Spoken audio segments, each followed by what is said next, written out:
Kali ini kita bahas drama Korea berjudul Weak Hero Class. Terbentang spanduk di SMA Byeoksan, 3 orang diterima di Universitas Seoul. 13 hari sebelumnya, Yeon Si-eun seorang murid pendiam namun cerdas. Dia sudah tiba di kelas di saat kelas masih kosong. Guru mengumumkan 2 siswa murid pemenang lomba matematika yang dimenangkan oleh Yeon Si-eun pemenang juara ke-1 dan Yongbin sebagai pemenang juara ke-3. Yongbin, si anak orang kaya, bersama teman-temannya sedang membuli siswa culun yang miskin. Setelah menyuruhnya untuk membeli makanan, kini Yongbin cari gara-gara dengan mengganggu Yeon Si-eun yang sedang asik belajar sambil mendengarkan lagu. Melihat reaksi Si-eun yang nyantai aja malah membuat si Yongbin merasa dilecehkan. Dia duduk di hadapannya sambil ngoceh-ngoceh. 사람들이 너 존나 재수없어 하는 거. 단어 하나라도 더 외워. Ketegangan mereka terhenti karena kedatangan sekelompok siswa dari kelas lain yang mencari Suho, yang dituduh telah memukul pacarnya. Kesal dengan jawaban Suho sehingga mereka jadi berkelahi.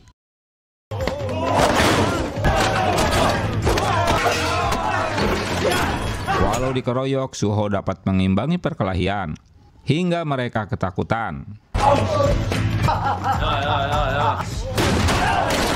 Dalam perkelahian itu, Suho tak sengaja menjatuhkan tempat pensil Yeon Si-eun. Dia mengambil dan meminta maaf.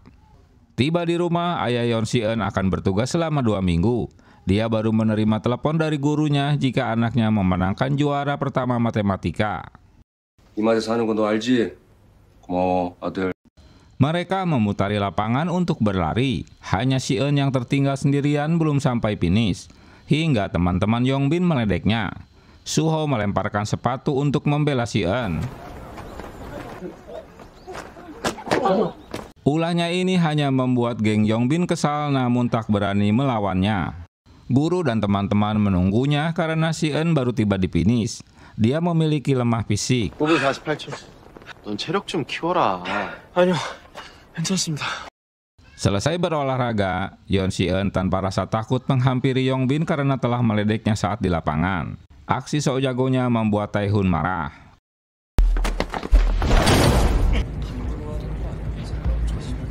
Untunglah guru kemudian datang hingga membuat Yongbin berpura-pura baik padanya. Malam itu, Suho salah mengantarkan pesanan makanan hingga mengetuk pintu apartemen Si-eun. Awalnya mereka berdua sama-sama terkejut. Si-eun si kutu buku, kaku dan tak bergaul, sementara Suho orang yang mudah bergaul dan pintar berkelahi. Di sekolah mereka kedatangan murid baru bernama Bumsok. 나는 오범석이라고. 다들 범석이랑 잘 지내고. Yongbin yang kepo berusaha mengulik informasi dari mana anak baru itu berasal. Belum selesai urusannya dengan Bumsok, kemunculan Si-eun mengusir Yongbin karena berada di tempat duduknya. 미친 새끼가 진짜. 형 자도 돼? 응? Keributan tak terjadi karena Suho yang selalu tidur di kelas terganggu oleh ocehan mereka. Kebiasaan Yongbin dengan gengnya berkumpul di bar, sambil membicarakan Si-eun yang akhir-akhir ini selalu mengganggu mereka. Kali ini mereka ingin mengganggu jiwanya saat ujian berlangsung. 영혼이 안 다친다고. 새끼니까 그거 건들면. Kemunculan seseorang bertopi bernama Sokdae membawakan narkoba untuk mereka. Yongbin menanyakan pada Sokdae apa reaksi fentanyl jika ditempelkan di leher. Sokdae mengingatkan agar dia tak melewati batas. Urusan Yongbin dengan Bumsok sempat tertunda. Dia memanggil Bumsok untuk menemuinya. Hanya untuk menanyakan kebenaran alasan Bumsok pindah ke sekolah dikarenakan dia dibully teman-temannya di sana. Dengan dalih ingin berteman dengannya, Yongbin memberikan fentanyl padanya. 내 부탁 좀 들어줘라. 이게 뭐야? Mereka memulai dengan ujiannya. Bumsok duduk di belakang Si-eun. Baru saja ujian akan dimulai, Bumsok menempelkan fentanyl di lehernya atas perintah Yongbin. Dengan alasan ada lalat di lehernya. Reaksinya akan membuat mata buram, mengantuk dan merasa bosan. Aksi ini dilakukan Yongbin agar nilai ujian Si-eun menjadi jelek karena tak konsentrasi. Pada puncak reaksinya akan muntah. Beberapa saat kemudian, si Eun pergi ke toilet setelah merasakan matanya buram dan tak konsentrasi. Dia baru menyadari ada sesuatu di lehernya. Dengan menampol-nampolkan pipinya sendiri, membuat guru dan teman-temannya memperhatikannya. 야, 너 뭐해? 왜 그래? Saat hasil ujian dicocokkan, beberapa soal si Eun salah setelah reaksi fentanyl mengganggu dirinya. Tak ambil pusing, dia memukul mejanya dengan keras hingga mereka terganggu. Dia tahu siapa dalang di balik ini.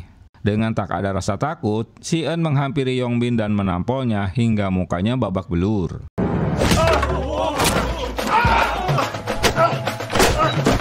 Dia sudah mengingatkan agar tak mengganggu dirinya.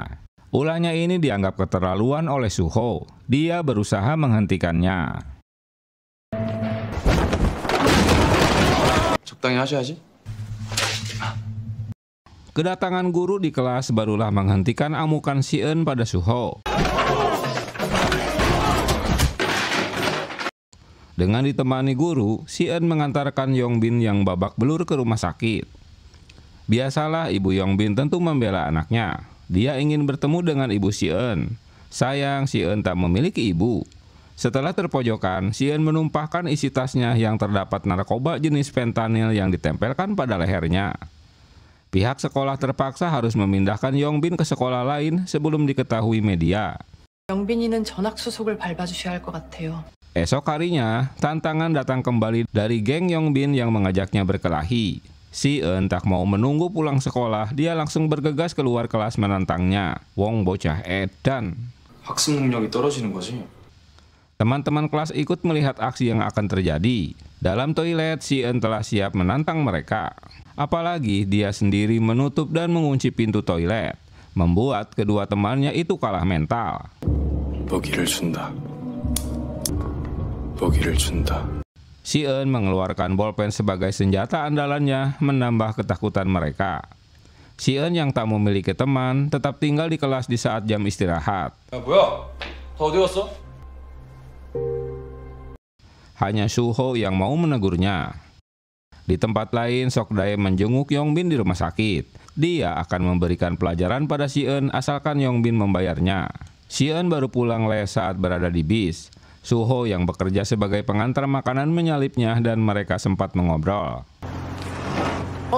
어디 가냐? Itulah mengapa Suho selalu tidur di kelas karena pulang sekolah dia bekerja paruh waktu. Kali ini si Eun yang mengajaknya makan siang. Seorang siswa bernama Won-suk kerjanya main judol. Ironisnya selalu kalah. Dia meminjam uang pada Sokdae dengan bunga tinggi. Mereka mulai merencanakan untuk mengerjai si Eun, Sokdae yang akan mengeksekusinya. Sepulang sekolah, Bum-sok yang merasa bersalah memanggil si Eun. Dia berusaha mendekatinya, namun tak begitu saja si Eun mau memaafkannya. Dia cuek aja nyelonong walau Bum-sok ingin ikut serta les privat bersamanya. Dalam perjalanan, Yongbin dengan ditemani Sokdae dan kawan-kawan telah menantinya.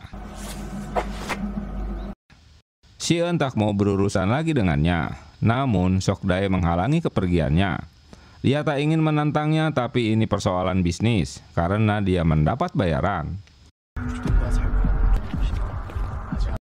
Melihat si Eun dianiaya, si Bum-sok kembali ke kelas dan membangunkan Suho yang lagi pelor. Awalnya Suho tak mau ikut campur karena harus kerja paruh waktu. Mendengar Bum-sok mau membayarnya 2 kali lipat dari gajinya, dia pun bersemangat. Mereka berdua menyusul kemana si Eun dibawa. Di suatu tempat, si Eun membaca situasi apa yang bisa dimanfaatkan untuk melawan mereka. Dia menyerang lebih dulu di saat mereka tak siap.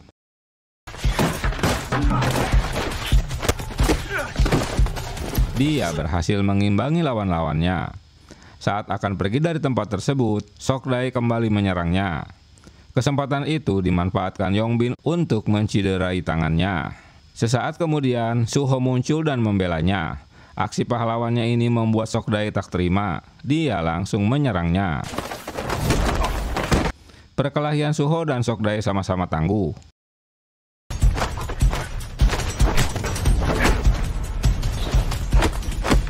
Sementara Yongbin bersama dua rekannya menyerang kembali si Eun.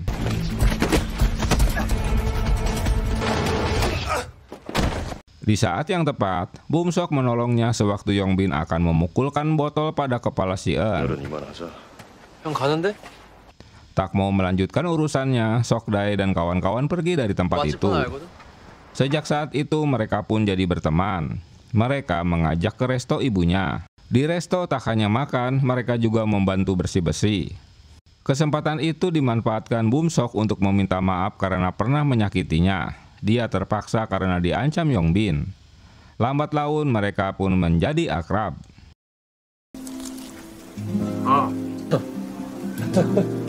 Ulah Sok-dae membuat Gil-so pemimpin geng jadi menghukumnya. 헛짓거리하고 다니지 말라고 했지. 너 뭐 하는 새끼야? 죄송합니다. Bukannya mencari duit malah berkelahi. Suho mengajak si Eun si kutu buku untuk bermain biliar. Karena bukan dunianya, dia tak tertarik untuk lama-lama di tempat tersebut. Yongbin kembali menemui Sok-dae yang sedang berobat setelah ditampoli Gil-so. Dia tak tahu jika Sok-dae bagian dari geng tersebut. 영빈이 형 때문에 이렇게 됐구만. 부탁 하나 좀 들어줘야 되겠는데? Tak sengaja, si Eun bertemu dengan Yongyi yang sedang mencuri lipstik dengan cara mematahkan isinya. Yongyi berusaha untuk mendekatinya. Turunnya hujan dimanfaatkannya agar bisa berjalan satu payung sambil mengajaknya makan. Yongyi yang so akrab meminta nomor ponsel si Eun. 너 떡볶이 좋아해? 저기 Di tempat lain, Gil-so mengancam akan membunuh orang tuanya jika Won-suk tak membayar pinjamannya. 엄마한테 말할 내가 니네 애미 애비 다 죽이고. Dia juga menyuruh Sok-dae untuk membuatnya babak belur sebelum melepaskannya. Yongbin telah terpojokan, dia meminta bantuan si Eun untuk berbohong pada pengacaranya jika fentanyl yang berada dalam tasnya bukan miliknya. Dirinya ini anak kesayangan mami, apa jadinya jika dia ketahuan memakai obat-obatan? Atas saran Bum-sok, mereka bertiga akhirnya mau ikut dengan Yongbin. Rupanya itu hanya jebakannya. Mereka sebenarnya digiring untuk bertemu Gil-so yang berencana memerasnya karena telah menganiaya Sok-dae hingga tangannya harus digip. Ocehan ngibulnya tentu tak dipercaya Suho karena dia tak sampai membuatnya cedera. Gil-so memberikan waktu 3 hari agar mereka membayar 15 juta sebagai pengganti biaya pengobatan. 그 깁스는 뭐냐? 난 팔 건드린 적이 없는데. 3 hari berlalu. Mereka menunggunya di depan pintu sekolah. Dia mulai menguntit semuanya. Si Eun memanfaatkan kedekatannya dengan Yongyi guna menanyakan siapa pria yang berbicara dengannya. Yongyi berpesan agar hati-hati dengannya. Dia memiliki koneksi dengan gangster lainnya. Jika tak memberinya uang, dia akan menghancurkan hidup si Eun seperti dia menghancurkan hidupnya. 좆돼. 너도 우리처럼 좆된다고. Dengan menyelinap, Bum-sok mengambil jam tangan mahal ayahnya. Esoknya, dia menunjukkan uang 15 juta won hasil penjualan jam tangan. Tentu membuat kedua temannya terkaget dah. 내가 해결할게. Suho tak percaya begitu saja jika uang itu diberi orang tuanya. Bum-sok akhirnya mengaku jika itu jam tangan ayahnya yang telah dijual.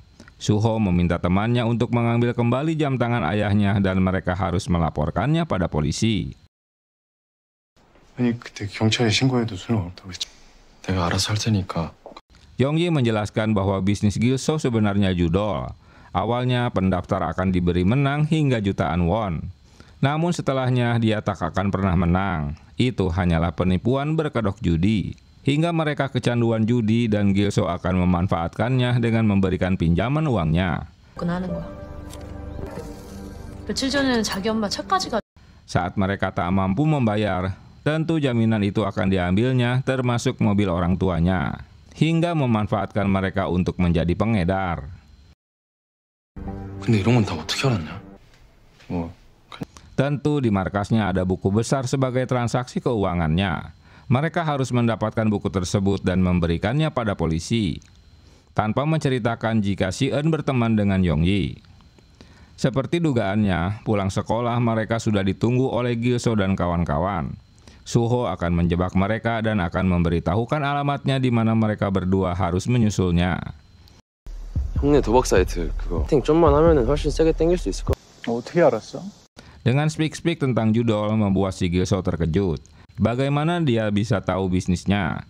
Namun saran-sarannya ini membuat Gilso percaya pada Suho untuk menjadikan murid-murid sekolah kecanduan berjudi. Atas informasi Yongji, mereka berdua tahu di mana alamat Gilso. Bum-sok pergi dengan taksi menyusul Suho sementara si En tak ikut. Yongji memberitahukan Sok-dae bahwa mereka berencana untuk membawa polisi ke tempat Gilso. Mereka harus keluar dari kehidupan madesu seperti ini. Di tempat lain mereka tiba di markas Gilso. Sambil ngoceh-ngoceh, dia sebenarnya memberikan informasi pada teman-temannya lewat jam tangannya. Di dalam rumah, awalnya Gilso percaya, tapi dia jadi marah saat Suho tak mau menyerahkan ponselnya. Hingga anak buahnya memukul dan Gilso menendanginya. Dia terkejut setelah mengecek ponselnya bahwa mereka sedang menuju TKP dengan membawa polisi. Tiba di TKP, Bum-sok langsung memaksa masuk. Dia menyerahkan uang yang dimintanya asalkan temannya dibebaskan. Sementara si En pergi dengan polisi menuju TKP. Tiba di lokasi, mereka sudah pergi. Karena si En juga tak tahu pasti hingga polisi itu jadi meragukannya, apalagi hanya bukti foto.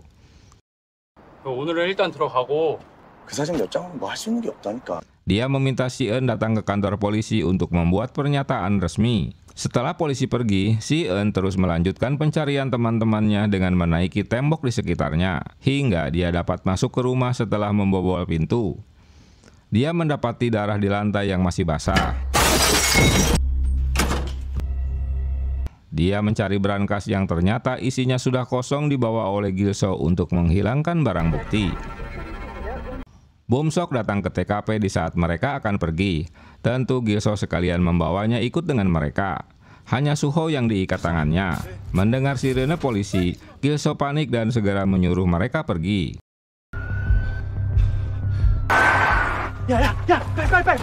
Di dalam mobil, Suho masih pingsan. Gilso memarahi Sok-dae karena urusannya jadi kisruh. Dia memintanya datang bersama Yongji. Karena adiknya sencang bersamanya, dia dapat menjual adiknya. Duh, emang lo pikir kambing? Si En memberitahukan Yongji jika rumahnya kosong. Dia teringat ocehan teman-teman sebelumnya menjadi kenyataan. Karena adiknya terancam, terpaksa Sok-dae harus menghentikan Gilso dari kegilaannya dengan ditemani Yongji. Di suatu tempat, mereka berdua disandera Gilso. Dalam perjalanan, Sok-dae meminta maaf pada Yongji karena telah melibatkannya dengan Gilso. Si En tiba di lokasi. Dia melihat motor dan mobil yang dipakai mereka. Dia mengkonfirmasi pada polisi apakah sudah menuju Manggudong. Sok-dae menemui Gilso, dia malah menyerahkan dirinya untuk ditampolin. Gilso menyuruh Suncang yang masih berusia 14 tahun untuk menikam Sok-dae. Sementara si En terus memantau GPS Yongji untuk menemukan kedua temannya. Ulah Gilso yang akan menikam Suho mendapat perlawanan dari Sok-dae hingga perkelahian berlanjut.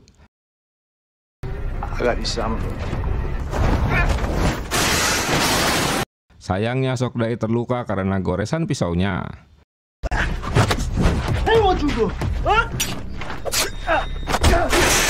Yongji tak diam saja. Dia menyerang Gilso walau tak membuatnya fatal. Gilso menyerang balik sambil mencekiknya. Belum selesai dengan urusan Sok-dae, kini muncul si En yang memberitahukan polisi akan segera datang dan akan menggeledah mobilnya.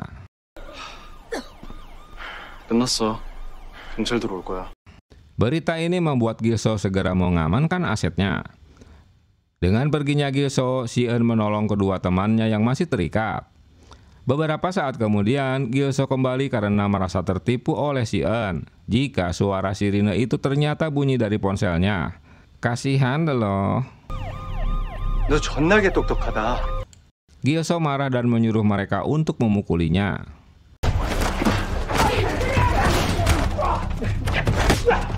Perkelahian tak terhindarkan. Kesempatan ini dimanfaatkan Sokdae dan kawan-kawan untuk kabur dari TKP.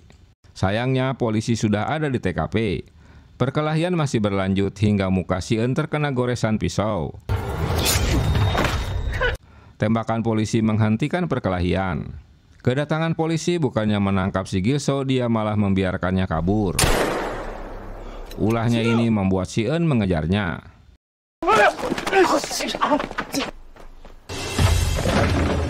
Merasa sudah aman, Gil-soo terkejut melihat Si Eun mengejarnya. Tentulah Si Eun bukan lawan sebanding. Belum beres urusannya, kini muncul Suho yang ikut mengejarnya. Hingga mereka berdua menyerang Gil-soo. Dengan kerjasama yang baik, Gil-soo pun tumbang.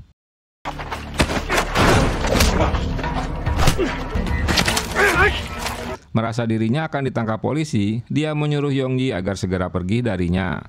Hingga akhirnya mereka semua ditangkap polisi.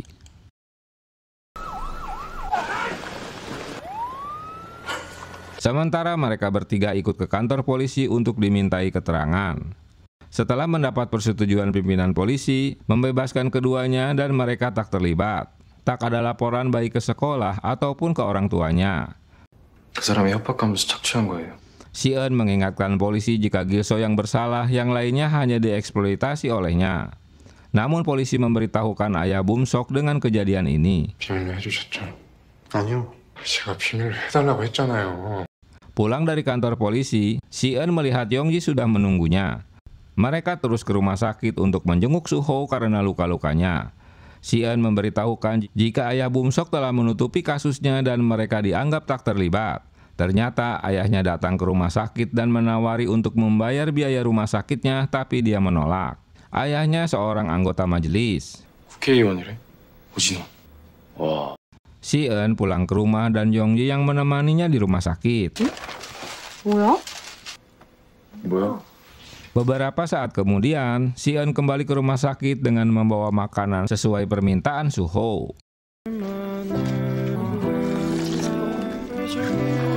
귀신이. Selesai semua urusan, Bum-sok kembali ke sekolah. Rumor mengenai mereka bertiga yang telah menangkap gangster sudah menyebar di sekolah. Kini teman-teman Yongbin tak banyak tingkah lagi. Mereka menjadi tim trio wek-wek yang disegani di sekolah. 영희가 누군데? 걔 있잖아. Namun Bum-sok jadi kecewa mendengar Yonggi berteman dengan mereka yang dianggapnya berkomplot dengan Sokdae. Walau tangannya masih digips, si Suho tetap masuk sekolah.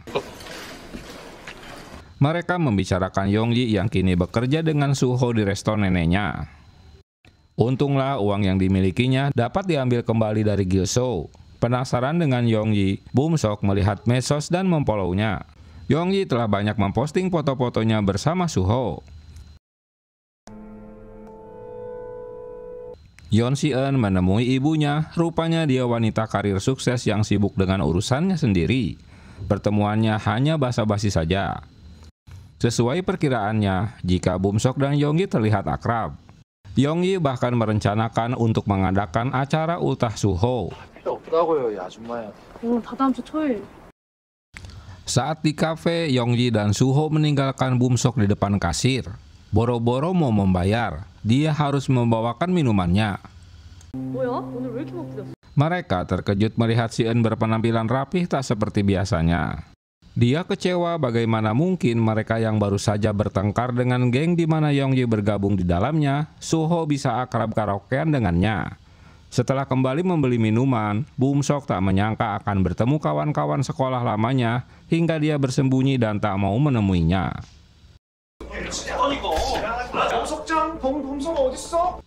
Setelah kembali ke ruangan karaoke, Bum-sok marah pada Yonggi karena berani-beraninya dia menerima panggilan telepon di ponselnya, yang tentu membuat kedua temannya terkejut. Hingga situasi jadi tak mengenakan. Karena Yonggi pergi dari tempat tersebut, Suho pun mengejarnya. Beberapa saat kemudian, teman-teman lamanya dapat menemukannya. 야, 범수가 우리 범석이 친구인데. 우리 얘기 중이야. Tentu membuat dirinya tak senang. Bum-sok seperti menyembunyikan masa lalunya. Sejak peristiwa itu, kedua temannya merasa aneh dengan tingkah Bum-sok yang jadi pemarah.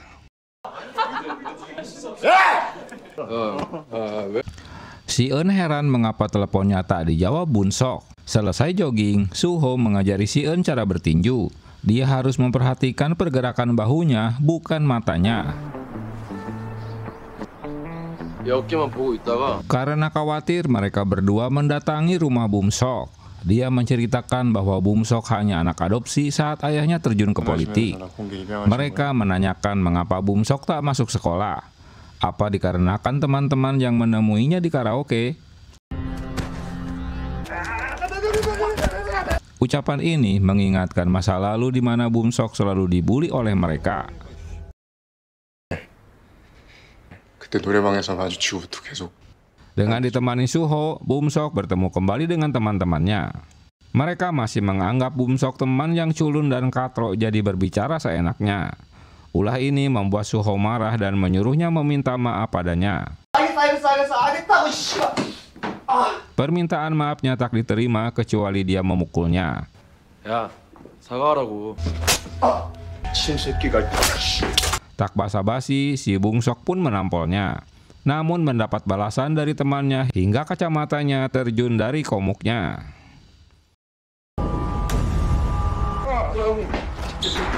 Situasi jadi kisruh. Suho meredam emosi Bum Sok yang tak terkendali. Dia membawanya keluar ruangan.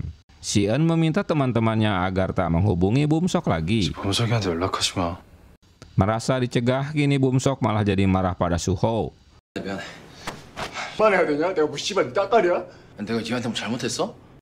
Karena merasa Suho menganggapnya kacung dan selalu merendahkannya. Gara-gara teman lamanya, kini mereka yang jadi bertengkar. Si Eun menyusul dan menanyakan kabarnya. Tapi si Bum Sok kelihatannya ingin menyendiri. 괜찮아.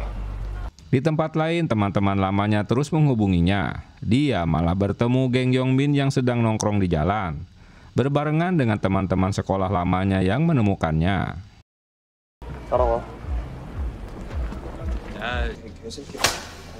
Ajakan mereka pada Bum Yong membuat teman-teman sekelas jadi membelanya. Mereka menampolinya di parkiran. Mungkin karena Bum Sok dan kawan-kawan dapat meringkus gangster, jadi mereka mau membantunya. Bum Sok yang sudah kalap menendangi Hee-jun karena memendam dendam masa lalu saat dia selalu dibully di sekolah lama. Aksi keberaniannya ini membuat teman-teman kelasnya takjub. Ternyata dia tak letoy seperti perkiraannya. 내가 살 테니까 다 시켜. Kini Bum Sok malah bergabung dengan geng Yongbin dan dia yang mentraktir minumannya. 야, 나눠서 마셔. Esok harinya, Bum Sok telah berubah. Dia tak mau menjawab pertanyaan si Eun dan kini berkumpul dengan Tae-hun dan kawan-kawan.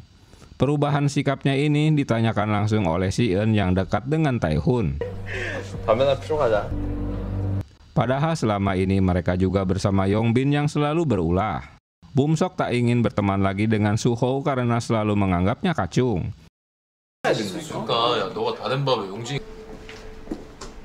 Dia pergi begitu saja meninggalkan mereka.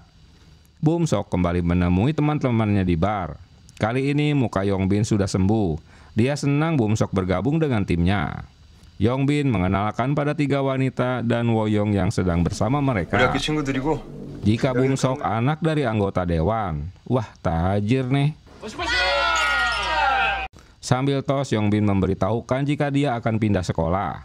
Pulang les, Suho menjemput si Eun dan memberikan makanan. Setelah mengantar makanan, Suho kembali bertemu dengan si Eun sambil membicarakan Bum Sok yang kini dimanfaatkan Tae-hun dan selalu mabuk-mabukan.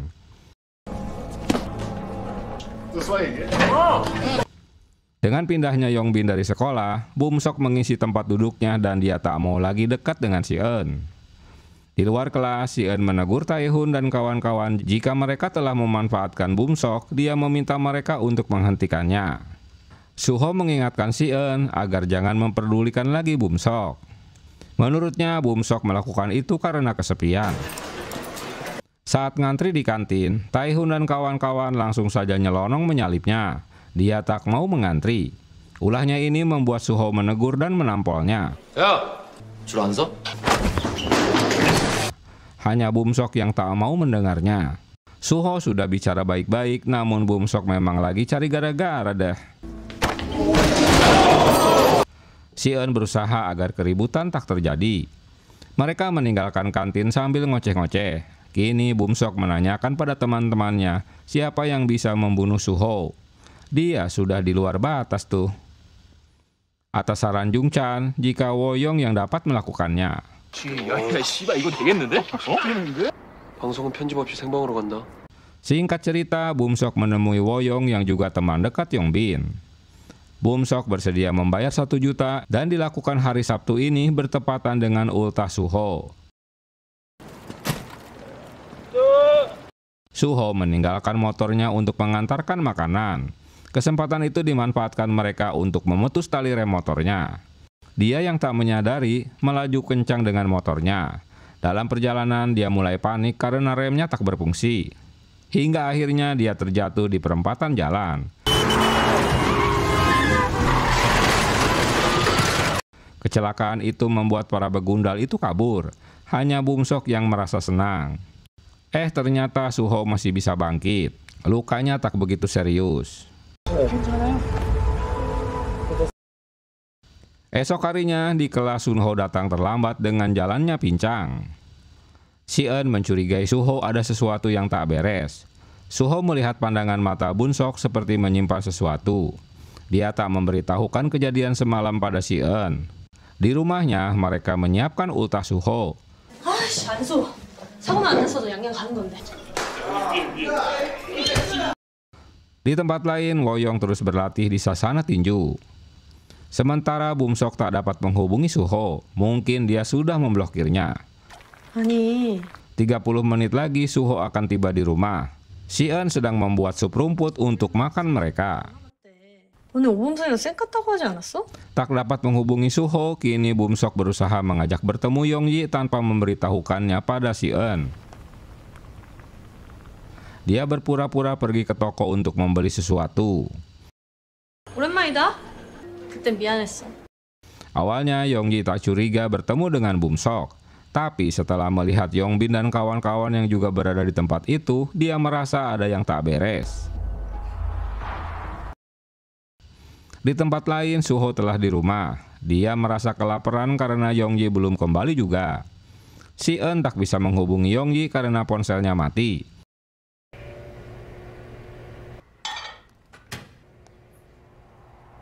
Dia mengirim pesan pada ponsel Suho, namun yang membacanya Si-eun. Menyadari ada yang tak beres, dia menghapus pesannya sebelum pergi. 나 편의점 좀 갔다 올게.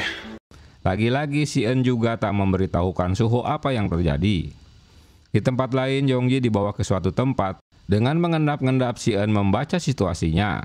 네 입에서 존나 똥내나. 나 궁금한 게 있는데. Sambil membawa kunci Inggris yang dipegangnya. Kemunculan Si-eun membuat mereka kecewa. Si-eun mengajak Yongji segera kabur. Dengan tak datangnya Suho, membuat Woyong dan Bum-sok kecewa. Dalam pengejarannya, mereka berhasil menghentikan Si-eun sehingga perkelahian terjadi.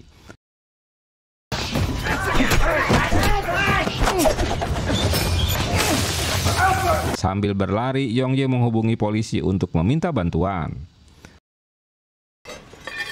잠깐만.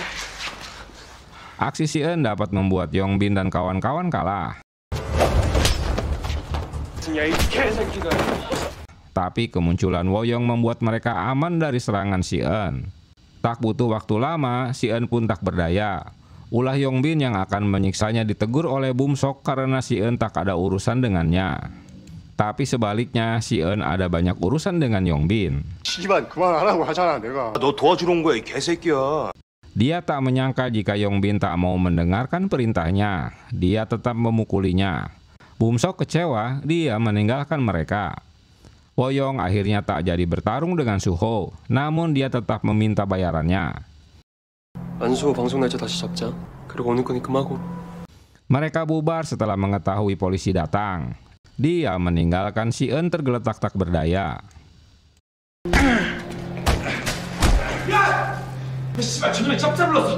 Perkelahian ini hingga melibatkan polisi. dan Yongyi menjelaskan siapa pelakunya. Namun Si-eun tak boleh mengungkapkannya pada polisi karena Suho tak boleh tahu. Di tempat lain, Suho juga kesal menunggu teman-temannya menghilang satu persatu. Si-eun menghubungi Bum-sok agar menghentikan rencananya dan jangan mengganggu Suho.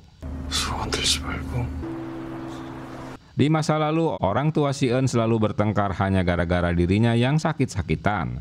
Mereka mempertahankan egonya masing-masing. Si-eun berbohong pada ayahnya bahwa dirinya terjatuh dari tangga. Dia juga menolak untuk dipindahkan sekolahnya. 퇴원하고 바로 전학 갈 거니까. 싫어요. 또 왜 그래, 임마? Di tempat lain, Bum-sok ketakutan dengan keterlibatan polisi. Pengawal ayahnya melaporkan bahwa dia telah menyuap polisi dan kepala sekolah agar masalahnya tak melebar. 그리고 필리핀에 학교 좀 알아봐. 바로. Ayahnya menyuruhnya untuk segera memindahkan anaknya sekolah ke Filipina. Pengawal memberitahukan Bum-sok jika Si-eun tak menuntut. Di kelas, Suho tak melihat keberadaan Si-eun yang rupanya sedang berada di rumah sakit. Dia pun menghubunginya. Dia tak mau menjawab, hanya menjawab lewat pesannya jika ada sesuatu terjadi di rumah hingga dia tak sekolah. 너 어제 집에는 왜 안 들어온 거냐? 밖에 없어. Yongyi masih bekerja di resto nenek Suho. Dia meminta maaf karena kemarin menghilang. Merasa ada yang mencurigakan, Suho pergi ke rumah Si-eun, tapi rumahnya kosong. 그 오범석 왜 학교 안 오냐? 핸드폰 꺼져 있던데. Dia yang kebingungan dengan tak masuknya Si-eun, kini Bum-sok menanyakannya pada Junchang. Karena jawabannya ngasal, dia tak segan-segan menampolnya. 돈 갚으면 다 뒤지는 거야. Bum-sok tak mau menerima panggilan telepon Junchang karena merasa telah dihianati mereka. 그날 영빈이 존나 오버하던데? 말했겠지. 장례식장 가라고.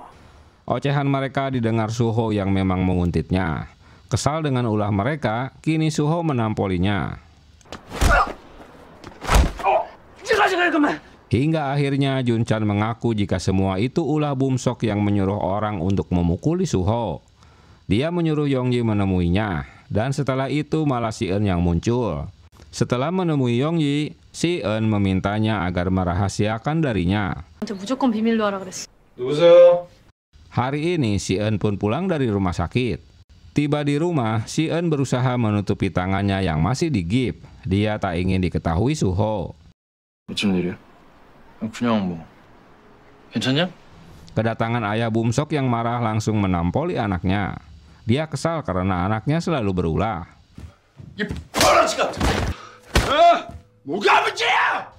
Ayahnya akan menyuruh anaknya tinggal di luar negeri dan tak mau mengurusinya lagi. Malam harinya Bum-sok keluar rumah. Dia marah saat pengawal menguntitnya.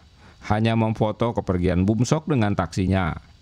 Saat mengaktifkan ponselnya, ada panggilan masuk dari Suho yang tak dijawabnya. Dia juga mengirimkan foto teman-temannya saat diinterogasi. Kini Bum-sok menyadari jika Suho telah mengetahui apa yang terjadi. Di tempat lain, Suho sedang menyiksa Yongbin. Setelah membaca pesan, Bum-sok menghubunginya. Dia tak menjawab saat Suho menanyakan di mana dirinya. Tapi Bum-sok mendengar saat Suho mematahkan tangan Yongbin dengan teriakannya. Bum-sok berencana untuk mempertemukan Woyong dan Suho di suatu tempat. Yongji mengabarkan Si-eun jika Suho telah mengetahui kejadian yang lalu. Kini dia tak bekerja dan ponselnya mati. Suho datang ke sasana tinju untuk bertemu Bum-sok. Tapi dia terkejut karena teman-teman sekolahnya juga sudah ada di sana. 미안하다 내가. 너 선호하게 한 거. Suho meminta maaf pada Bum-sok karena sudah membuatnya kesal. Tapi mengapa dia menyerang Si-eun? Dia meminta Bum-sok untuk meminta maaf pada mereka berdua. Permintaannya ditolak, dia tak mau meminta maaf. Mendengar Bum-sok menolak hingga Suho menampolnya. Kini Suho tahu jika dia telah membayar Woyong untuk melawannya. Sebelum mereka bertarung, Suho menampoli Tae-hun dan kawan-kawan. Pertarungan pun dimulai. Walau kaki kirinya masih cedera, Suho dapat mengalahkannya.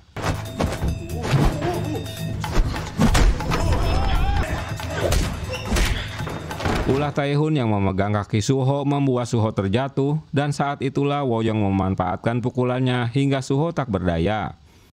Bum-sok, Tae-hun, dan Jun-chang yang selama ini dendam padanya ikut-ikutan menendanginya. Melihat gelagat tak baik, Woyong pergi dengan mengambil ponsel yang telah merekam aksi mereka.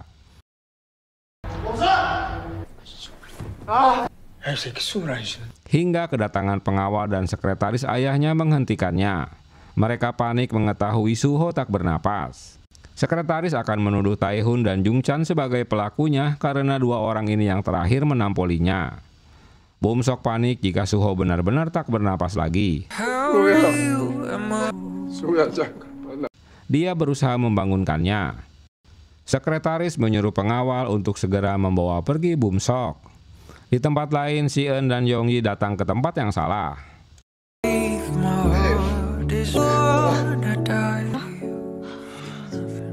Sebelumnya mereka bertiga akrab dan saling bercanda.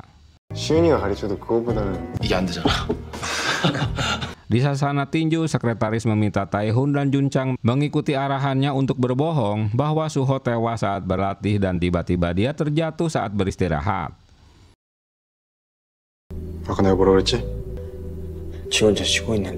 Begitu juga dengan anak-anak yang lainnya harus merahasiakan hal ini. Mereka juga telah menghapus rekaman video dan rekaman CCTV. Sementara Si-eun masih terus menghubungi Suho.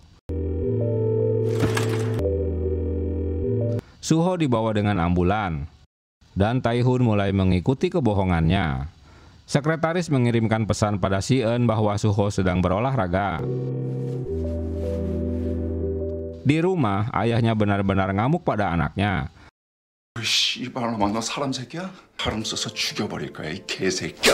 Dia meminta pengawalnya agar terus mendampinginya hingga Bum-sok naik pesawat ke Filipina. Hari ujian pun tiba. Si-eun datang pagi-pagi di mana sekolah masih sepi. Esok harinya, Si-eun baru membaca pesan Suho. Ujian pun dimulai. Bum-sok dan Suho tak ikut ujian. Selesai ujian, Yong-yi mengabarinya jika semua itu ulah Bum-sok. Orang tuanya telah membayarkan rumah sakitnya dan neneknya juga telah menandatangani kesepakatan dengannya. Tiba di rumah sakit, Suho masih tak sadarkan diri. Nenek yang menunggui cucunya hanya bisa menangis yang dilakukan Si-eun. Semua terjadi dikarenakan mereka tak mau berterus terang pada polisi dan ayahnya apa yang telah terjadi sebelumnya. Di bagian lain, Bum-sok akan pergi dengan ayahnya ke sekolah untuk berpamitan. Sekretaris ayahnya yang juga pamannya memberitahukan jika Suho masih hidup. Ayahnya mengancam anaknya, jika Suho masih tetap mau hidup, sebaiknya mengikuti sarannya. Hari itu Si-eun datang ke sekolah Jisung di mana Yongbin sekolah. Setelah mendapat info dari temannya, kemunculan Yongbin membuat teman-temannya memperhatikannya. Tak disangka, Si-eun langsung menyerangnya dan menancapkan bolpen di pundaknya. Dia mencari atlet tinju yang telah membuat Suho di rumah sakit. Masalahnya, Yongbin tak ada di TKP saat kejadian itu berlangsung.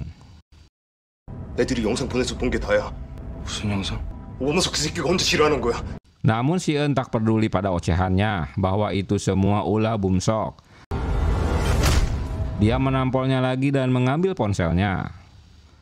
Yong-yi menyetop mobil Bum-sok saat akan pergi ke sekolah. Ulahnya membuat ayahnya terkejut. Dia menyuruh anaknya untuk meminta maaf.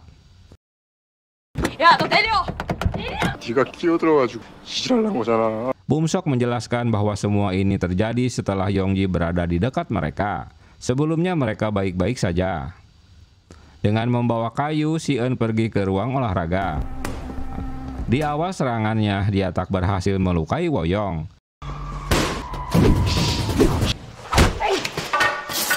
Dia teringat saat Suho mengajarinya tinju. Lagi-lagi serangan kedua tak berhasil. Si-eun malah yang terkapar. Namun dia tak mau menyerah begitu saja. Dengan memanfaatkan tali sepatunya, dia dapat mencekik dan membuat perlawanan Bray. Hingga Woyong menampol besi barbel di saat Si-eun dapat menghindarinya.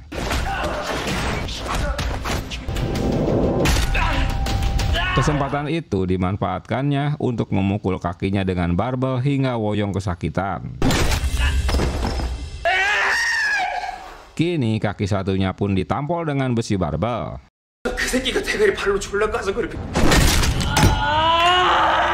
Wah, pasti itu cenut-cenut dah. Ayah Bum-sok tiba di sekolah disambut oleh kepala sekolah dan stafnya. Dalam penjelasan kepala sekolah, jika Suho tiba-tiba pingsan saat berolahraga, itu hanya sebuah musibah. Wah, rupanya ayah Bum-sok telah belajar di negeri Konoha dengan berpura-pura tak tahu. 사고죠, 사고. Bum-sok kembali masuk sekolah. Kini malah Si-eun yang tak masuk sekolah. Dengan mengambil apar untuk menemui Bum-sok, saat masuk ke kelas dengan baju berdarah tentu membuat bu guru ketakutan. 너 교복이 왜 그래? Tak basa-basi, Si-eun menyerang Tae-hun tapi tak berhasil. Sementara Bum-sok hanya duduk memperhatikannya.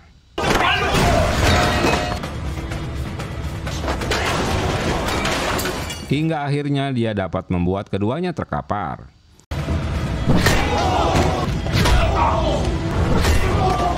Si-eun telah memohon pada Bum-sok untuk menghentikan rencananya. 내가 부탁했잖아. Tapi kini semua jadi berantakan. 왜 그랬어? 나도 잘 모르겠다고. Bum-sok sudah pasrah, dia rela untuk ditampolin. Dia menampolnya tapi tak sampai hati melanjutkannya.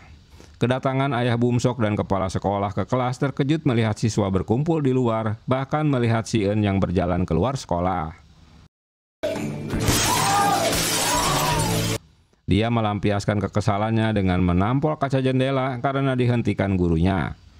Dengan muka dan baju penuh darah, dia kembali ke rumah sakit untuk menunggui Suho. Dia teringat masa-masa damai mereka bertiga. Bum-sok pergi ke luar negeri, sementara Yong-yi menyalahkan dirinya sendiri. Dia pergi setelah meminta maaf. Sesekali dia menghubungi nenek Suho, tapi dia tak pernah menghubungi Si-eun. Awalnya ayah Bum-sok ingin memenjarakannya, namun dia membatalkannya asalkan dia menutupi kasus anaknya. Ayah Bum-sok melihat video di saat anaknya sedang menendangi Suho yang tak berdaya. Semua sekolah di Seoul tak mau menerima Si-eun karena ulah ayah Bum-sok. Hanya satu sekolah di luar kota yang mau menerimanya. Dengan diantar kedua orang tuanya, Si-eun masuk ke sekolah barunya. Namun dia menolak untuk diantar ibunya. Dia bisa pergi sendiri. 엄마도 담임 선생님한테 인사 좀 드리고. 저 혼자 갈게요. Saat memasuki kelas, wow, murid-muridnya seperti di dalam lapas saja. Siswa-siswanya bertato. 나 왔잖아. 전학생 왔다. Baru juga duduk di kelas, seorang siswa bernama Choi sudah membulinya. 안녕. Choi meminta Si-eun untuk menjadi budaknya. Waduh, wong edan. Tatapan Si-eun membuat Choi tambah emosi karena merasa ditantang. 또 왜 당첨? Sayangnya cerita ini dilanjutkan di season 2 ye. 아가리를 다 찢어줄까?